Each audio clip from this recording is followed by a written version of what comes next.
Donc, bonjour.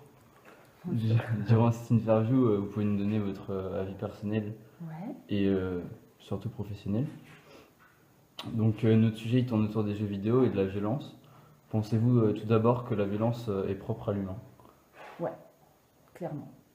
Enfin, propre à l'humain. En tout cas, elle est inhérente à l'humain. Elle n'est pas propre à l'humain après. Mais en tout cas, l'humain a de la violence. Et c'est trop dommage que justement on veuille enlever ça.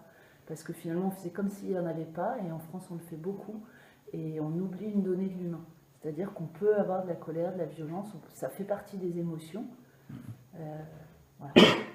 Alors, plutôt que violence, en fait, c'est plutôt la colère. Mais du coup, de la colère qui est pas bien. Enfin voilà, moi j'ai l'impression que si on ne prend pas en compte le fait que l'humain a de la colère, du coup on tombe vers la violence. Donc en fait, finalement, mon ouais, il est plus sur la colère, sur toutes les émotions, enfin d'énergie, de ces colères qui peuvent être dans l'humain et qu'on ne prend pas en compte et du coup ça fait de la violence. Et par exemple, je prends un exemple puisque j'ai travaillé au Québec. Au Québec, dans toutes les cours d'école, il y a des punching balls. C'est-à-dire qu'on considère que l'enfant a de la colère, a envie de taper, qu'il peut avoir envie. Par contre, on met les limites. On l'aide à ce qu'il ne tape pas sur le copain. Il va taper sur le punching ball. Et nous, on a un punching ball ici. Si je pouvais, j'en aurais un même dans... Moi, pour les patients, j'ai des coussins. Mais quand quelqu'un a quelque chose à sortir, c'est accompagner l'humain à gérer ce qu'il a à l'intérieur. Voilà, plutôt que de laisser déborder comme on voit des trucs graves où là c'est de la violence pure. Donc si vous aviez une définition à faire de la violence, ça serait laquelle? Ah oui, ça c'est intéressant. La violence, là, la définition qui me vient, ce serait de la colère qui n'est pas bien canalisée, qui n'est pas bien gérée et que l'humain ne sait pas quoi en faire et il le balance sur quelqu'un et ça devient dangereux. Voilà. D'accord. Mais j'avoue que je n'ai pas du tout regardé de définition avant pour le coup, j'ai regardé. Voilà. Donc dans votre profession, est-ce que vous observez une éventuelle augmentation de la violence chez les patients que vous recevez? Non. Non. Non. Pas durant non. ces dernières. Et j'ai pu lire aussi dans plusieurs articles qu'en fait, il y a les jeux vidéo violents, il y en a toujours plus. Il y en a plus qui sont vendus et pour autant, même dans certains endroits, la criminalité baisserait. C'est-à-dire que c'est pas, on peut pas encore faire le lien du tout. De là à dire que c'est bien, non. C'est pas ce que j'ai envie de donner comme propos. Mais par contre, le lien, il n'est pas si évident que ça. Et la question mérite d'être posée justement. Votre travail est vachement intéressant parce que on n'a pas un lien de causalité. Donc pour vous, les jeux vidéo, ça serait pas un facteur de cette augmentation de la violence, mais plutôt ça la canaliserait? Ce serait plus un défouloir? Ça pourrait, ouais, ça pourrait. Ça pourrait, mais c'est d'où l'importance, à mon avis, justement, que peut-être les parents se penchent sur ces jeux vidéo et regardent ce qui est acceptable, ce qui n'est pas acceptable. Je crois que c'est vraiment ce que défend Serge Tisseron d'ailleurs, c'est que les parents accompagnent et connaissent les jeux vidéo. Et est-ce que est-ce qu'on va vers un jeu vidéo violent parce qu'on a de la violence à l'intérieur de soi ou est-ce que ça en produit? Là, je ne sais pas, je ne peux pas me prononcer. Je ne sais pas. Donc, si on prend l'exemple de Columbine, c'est une tuerie, un meurtrier extrêmement grave, il y a un film dessus. Ouais. Le meurtrier joue beaucoup à Wolfenstein 3D, donc c'est un jeu de guerre. Est-ce que vous pensez que ce jeu ait pu influencer sur son passage à l'acte? C'est ce qui a été tiré comme conclusion. Un facteur déclencheur. J'ai relu récemment, c'est ce qui a été tiré comme conclusion. C'est compliqué. Par contre, est-ce que... le problème de la différence justement entre la réalité et le virtuel, pour moi, c'est déjà qu'il y a déjà un problème mental au départ, parce que je ne sais pas si vous jouez à ces jeux, mais voilà, vous n'allez pas vous mettre à faire ça. C'est-à-dire qu'au départ, il y a quelque chose qui fait que la personne, elle ne peut plus faire la différence entre la réalité et le virtuel. Et là, pour moi, il y a déjà quelque chose de l'ordre de la pathologie mentale. Donc après, ce serait que les jeux ne seraient pas à mettre entre toutes les mains. Bon, c'est compliqué. Du coup, chez certaines personnes, ça serait un facteur déclencheur, chez des personnes fragiles psychologiquement? Ouais, ça pourrait être plus déclencheur ou ça prolongeant, mais en tout cas, ça peut agir sur la psychologie. C'est des personnes qui peuvent plus. On sait actuellement en psychologie qu'il y a des personnes à des moments qui ne savent plus faire la différence entre le réel et la fiction. Voilà. Et donc là, ces gens-là, ils sont dangereux. Mais à l'époque, nous, à notre époque, on avait des jeux qu'on appelle de plateau.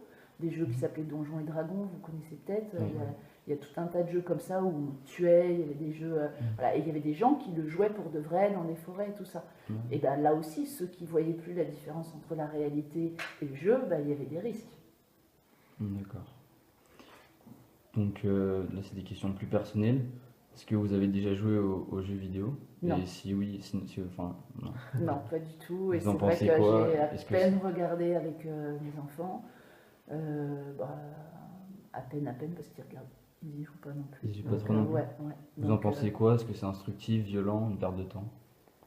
Moi, évidemment, je suis plutôt sur la perte de temps. Maintenant, je suis aussi sur le fait que bah, c'est votre génération. Donc, je pense que justement, on a quand même intérêt à s'y intéresser. Je crois que si Maël et Timney jouaient plus, je m'y intéresserais plus. Là, ils ne jouent pas. Donc, après, cause ou conséquence, je ne sais pas. Mais en tout cas, je crois que plutôt que d'interdire, le rôle du parent dans tout, c'est d'accompagner. C'est d'être présent et de se pencher un petit peu pour voir. Et puis peut-être de respecter aussi ce que les professionnels ont dit. C'est-à-dire qu'on voit des gens acheter un jeu interdit aux moins de 16 ans alors que leur enfant a 10 ans. Ça, c'est grave parce qu'il y a des professionnels qui se sont penchés sur la question. D'accord. Donc vous parliez de punching ball tout à l'heure. Comment faut-il canaliser cette violence dans la société? Eh ben, alors déjà en reconnaissant les énergies de colère et de vengeance, des choses en reconnaissant ça chez les personnes. Si les personnes elles sentent que déjà c'est accepté, que ça existe à l'intérieur et qu'on peut les accompagner à ce que... Ouais, c'est de reconnaître que ça existe, pouvoir en parler, pouvoir apprendre à définir ses émotions, à apprendre dès le plus jeune âge, là, comme au Québec, un enfant qui a envie de taper, on lui dit ok, qu'est-ce qui t'arrive, tu as envie de taper, et ben, va taper, mais tu as le droit de taper, mais sur tel endroit. Voilà, pour moi c'est ça.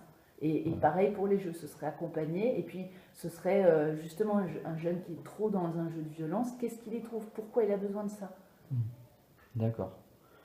En tant que professionnel, quel temps vous recommandez à des joueurs réguliers de jouer par jour aux jeux vidéo? Combien de temps? Alors là c'est délicat, mais tu as Tisseron justement, Serge Tisseron qui est vraiment un spécialiste et qui lui a défini un temps par âge.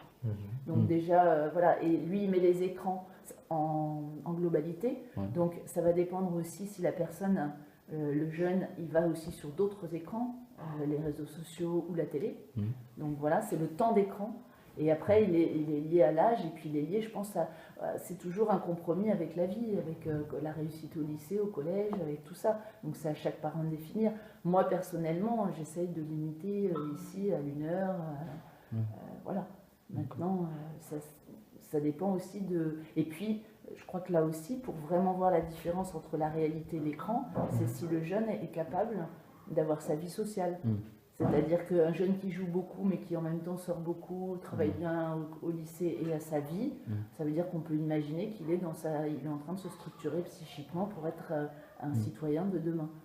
Un jeune qui est que sur les jeux vidéo, on est sur un facteur à risque, mais qui, à mon avis, n'est pas lié qu'aux jeux vidéo.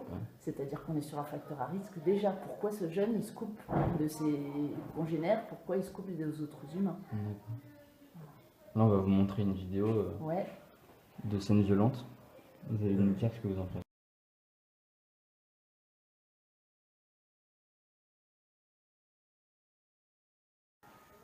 Donc, il faut savoir qu'aujourd'hui, les jeux vidéo, c'est la culture la plus consommée dans le monde. Est-ce que vous trouvez ça inquiétant de savoir qu'il y ait de telles images qui soient diffusées auprès des jeunes? Idéalement, je préférerais qu'il n'y ait pas ça. T'en vas éteindre. Idéalement, je préférerais qu'il n'y ait pas ça, bien sûr. Maintenant, moi, ça, personnellement, ça ne me touche pas. Il y a des films où il y a des choses beaucoup plus soft que ça, qui me paraissent extrêmement violentes. Donc, c'est toujours pareil. Ça dépend de ce qu'on y met, de comment... Pour moi, ça, c'est pas réel. Maintenant, si pour la personne qui joue, c'est réel, c'est extrêmement grave, extrêmement violent.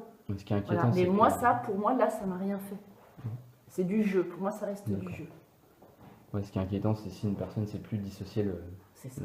Pour moi, c'est ça qui est inquiétant. D'accord. Pour moi, c'est ça vraiment qui est inquiétant. Après, effectivement, c'est aberrant même comme image, mais c'est tellement aberrant, c'est tellement poussé que... Bon, je sais pas, quand vous jouez, vous, qu'est-ce que ça vous fait, ça? moi personnellement ça me fait rien, mais parce que je sais que c'est pas vrai, mais Ben oui, tu vois, tu voilà. as répondu exactement. Tant que tu sais que c'est pas vrai, tant que tu es dans Mm. un jeu, que tu manges, je sais pas, là, les jeux Candy Crush, des trucs Ouais. comme ça, c'est des bonbons, je sais pas Mm. quoi, ou ça, évidemment que je préférerais, moi je suis pas pour ces images-là. D'un autre côté, je suis pas pour qu'on nie aussi, notamment chez les garçons, puisque ce phénomène, ça touche les garçons. Ouais. Il n'y a pas de filles qui jouent à ça. Donc voilà, il y a cette envie. Moi, je sais que j'ai évité ici, on n'a pas eu de pistolet, on n'a pas eu de carabine, on n'a rien eu. Bon, mais ça n'empêche pas qu'il puisse y avoir des moments où l'enfant il joue comme ça, un garçon, et qu'il fasse pampan. Voilà. Mais tant qu'il sait qu'il est dans son jeu, Mm. tant que c'est quelque chose, voilà, pour canaliser une énergie, moi, je crois que le danger, il est de faire comme si ça n'existait pas et de voir des gens qui ne vont pas bien et qui vont utiliser ça. Voilà. Donc, en tant que psy, mais c'est mon métier, hein, je milite pour que, voilà, on accompagne les gens, on accompagne, on repère ce qui ne va pas, qu'on accompagne les jeunes, qu'on ne laisse pas quelqu'un s'enfermer dans les jeux vidéo, violent ou pas violent. Je pense qu'il y a le même risque, peut-être moindre, mais il y a un risque. D'accord. Voilà. Merci. Merci à vous. Merci.